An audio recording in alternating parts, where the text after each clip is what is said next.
reach. Please stay seated while the train's in motion. Keep those arms and legs, and especially your heads, inside the rail car at all times. Please refrain from smoking, eating, or drinking anything but water aboard the Greenfield Village Railroad. Well, you know, I just called all aboard, but this train is pretty long today, and I don't think the engineer heard me. So maybe all the boys and girls on the train this morning can help me out. On the count of 3, give me your very best, all aboard. Are you ready? 1, 2, 3. All aboard! Well, I'm sure he heard that one, because here we go. Hey! Hey! Hey! What are they doing? They're walking across the track. Oh well. Oh well. Learn your rules. Gotta learn the rules.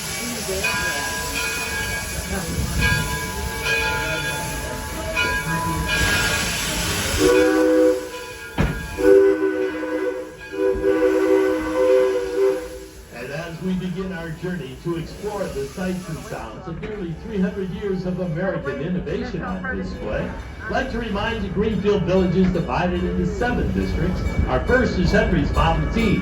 You can get an up-close look at a real Ford Model T car, as well as a demonstration of Ford's kitchen sink engine at the Ford Motor Company building at the corner of Bagley and Main, right here in Henry's Model T district.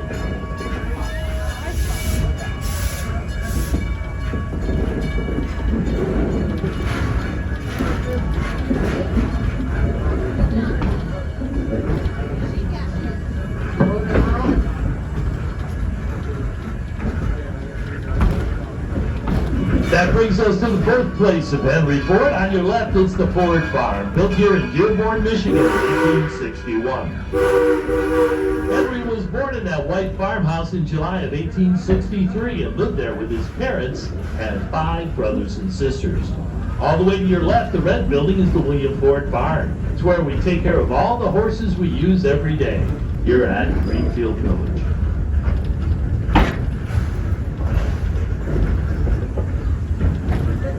It'd be nice if you would go and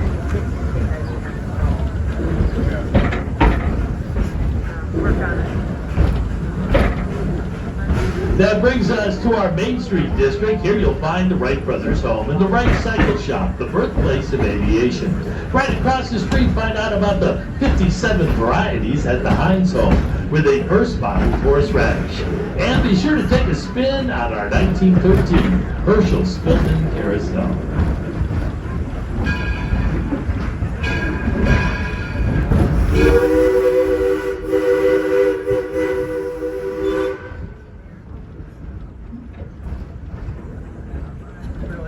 That brings us to our Edison at Work district, and just beyond the picket fence is Thomas Edison's Menlo Park complex, where Edison and his staff of scientists and engineers developed the very first practical incandescent light bulb. The Menlo Park complex is America's first research and development lab, responsible for such innovations as the microphone, the phonograph, and over 800 other patents.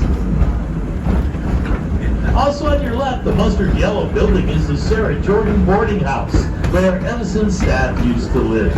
It's the first residential structure in the U.S. to be wired up for electric light.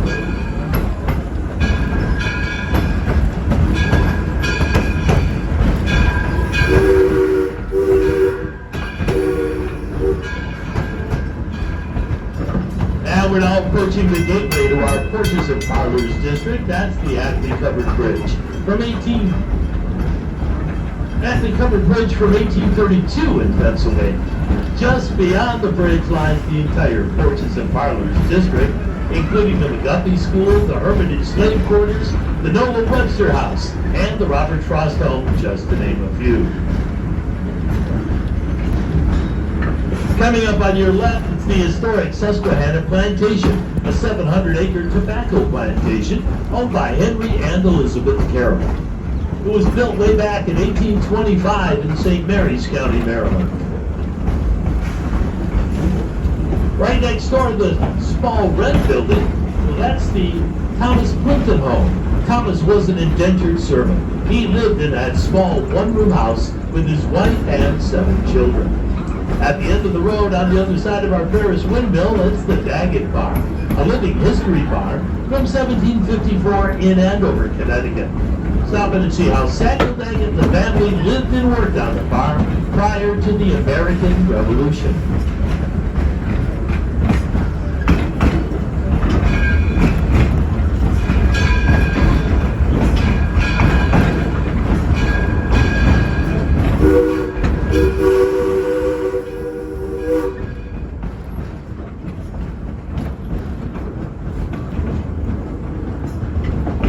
Here he is, man.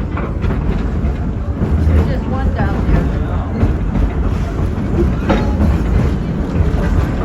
The locomotive at the head of our train today is the Thomas A. Edison. It's a coal-fired steam engine that was basically cobbled together back in 1932 at the Ford Rouge plant from an old 1868 Manchester, once owned by Thomas Edison. At the time, though, Henry didn't want a Manchester engine, he wanted a Mason. So he redesigned it to sort of kind of look like a Mason, and the result is the Franken engine we have today, the Thomas A. Edison, weighing in at 25 tons. So now, folks, let's take a moment to sit back and relax and enjoy the sights and sounds of railroading as it was in the late 1800s and early 1900s.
We're now entering Oxbow Island. The Oxbow is an 11-acre wetland restoration project, one of the largest in southeastern Michigan. Hundreds of trees have been planted and the waterways cleaned and cleared. And wildlife has returned with a herd of deer and many smaller animals as well, like rabbits, squirrels, and turtles. Birds do like green and blue heron, egrets, and Canada geese, even a big flock of wild turkeys.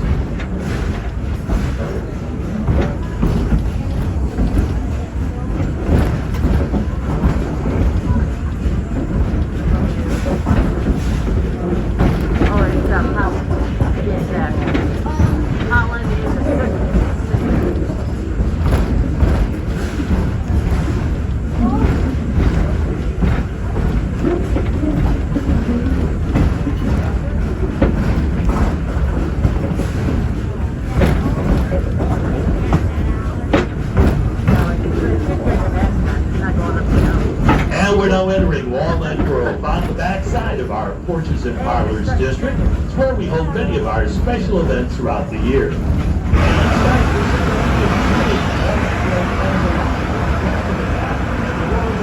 As old-time historic baseball returns to Greenfield Village. All summer long, our own La-Di-Da's and Nationals will take on other historic baseball teams, playing under rules written back in 1867, which include no spitting, no cursing, and no gloves.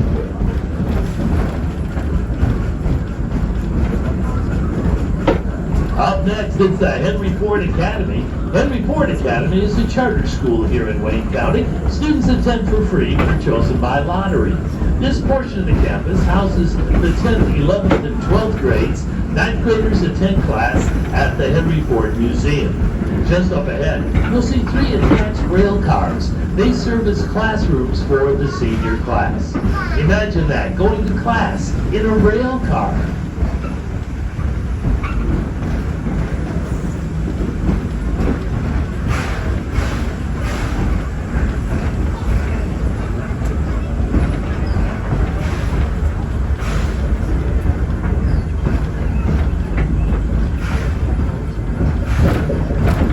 Can you see that picture that Steve was somewhere in Carolina or something?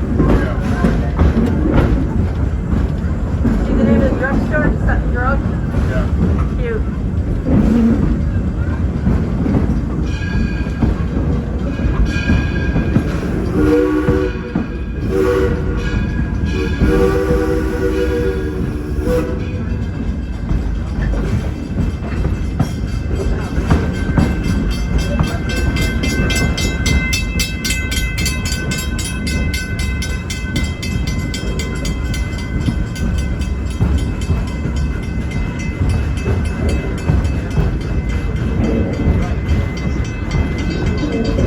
That waterway on your left is the Swanny Lagoon. It's a rainwater catch basin. We use it for flood control here at the village. More importantly, though, it's the home to Godzilla, one of the biggest turtles you'll ever see. That old boy's been swimming in these waters since 1929. Wow. Also on your left, at the top of the hill, it's a popular wedding spot. That's the Martha Mary Chapel, named after Henry Ford's mother and mother-in-law, Martha and Mary, of course. Also on your left, 2 of our restaurants. The Green Building is the Taste of History. This year featuring a special menu based on recipes from some of our historic sites, like the Daggett Farm, the Firestone Farm, and the Burbank House. Right next door to the White Building is the Eagle Tavern, built in 1832 in Clinton, Michigan. They offer up an authentic 1850-style dining experience with waiters and waitresses in period clothing.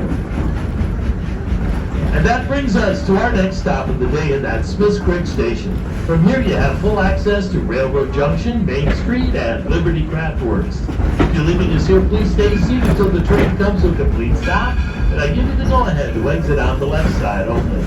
Smithsburg Station is your stop for Main Street and the Carousel, as well as Railroad Junction and the Roundhouse.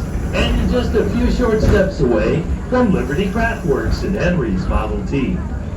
So if you're leaving us here, please stay seated until the train comes to a complete stop. And the engineer gives you a blast of the whistle, which means the brake is set. And I'll give you the go-ahead to exit